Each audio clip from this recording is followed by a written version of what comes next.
Germanic tribes occupied much of the present-day German territory, originally migrating from the north. These people are the Proto-Germans. A few more centuries later, the Romans turn up, and doing what Romans do, they attempt to conquer the land they called Gaul. Then, Mr. Big Bullock Caesar shows up in 58 BC and conquers the whole bloody thing in one go. And whilst doing so, he encounters these tribes on the shore of the Rhine, refers to the people as Germani in the land Germania, and boom, the word Kaiser actually comes from the name Caesar. Anyway, the Romans occupied the Germanic tribes west of the Rhine until Arminius links everyone up and knocks the Romans out for good at Teutoburg Forest, destroying 3 legions. Germania east of the Rhine will never be touched again.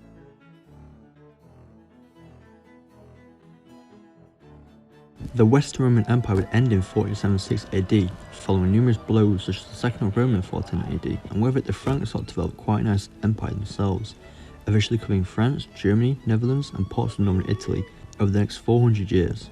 Now, Charlemagne, he wants to conquer more land, and because he's Charlemagne, he conquers more fucking land, and with it most of Germany and Western Europe are now under the Carolingian Empire. Charlemagne would also be declared Kaiser by the Pope, and the Holy Roman Empire kicks off in 800 AD. This would be the beginning of the First Reich.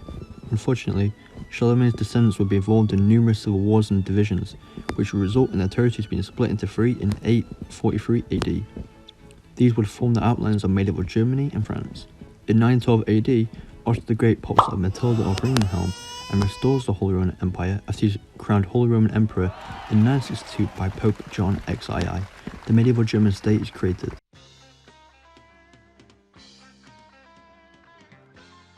Protection on a local level still depended on the local leaders, giving rise to more power of these duchies at the expense of emperors and decentralizing the entire kingdom.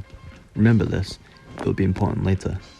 Now, a fellow called Martin Luther led the Protestant Reformation in the Catholic Church in 1517, turning northern Germany Protestant whilst the south remained Catholic.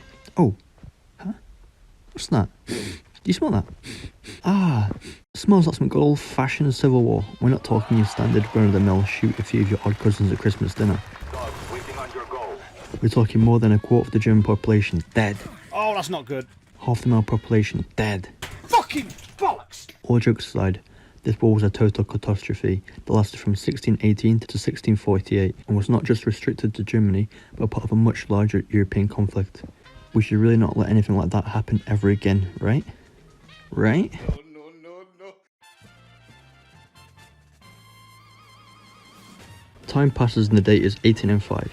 The German states Prussia and Austria have massively increased their power and size. Napoleon is shredding through Europe and on his way defeats the Third Coalition at the Battle of Austerlitz. From this, the Holy Roman Empire is properly dissolved, and the Confederation of the Rhine is created by Napoleon, forming a safe barrier between the French Empire and the powerful German states. And those independent states that you should remember become important.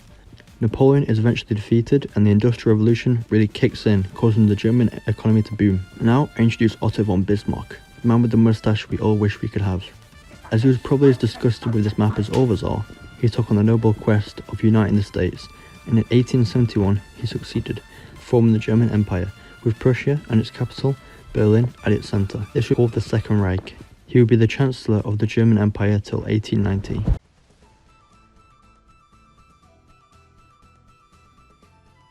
Following a series of alliances and increased tensions in European politics, a war was brewing.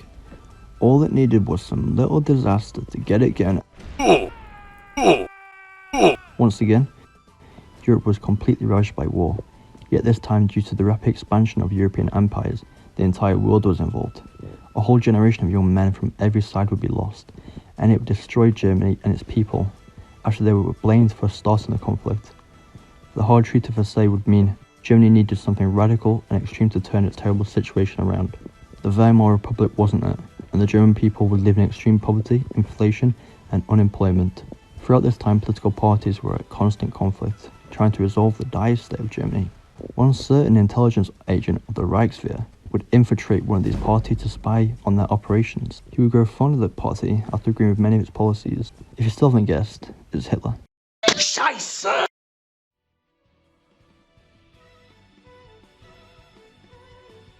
Hitler would rise to power using fascist and violent tactics to affirm his position, and in 1933, he became the Chancellor of Germany.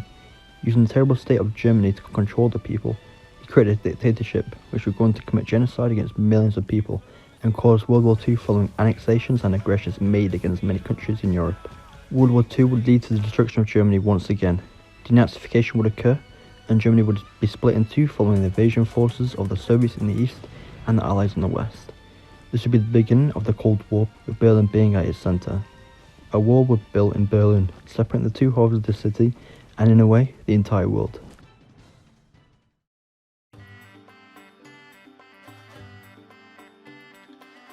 The Berlin Wall will stand until 1989, when the Soviet Union collapsed, and with it the wall. Germany was once again reunited, and now is a figurehead of the European Union, as well as having the largest economy in Europe. Now, say it with me. Not another war in Europe. I really hope you enjoyed the video. If you did, please do leave a like and subscribe. If you have any future ideas for me, leave them in the comments. There's a good chance I'll do them.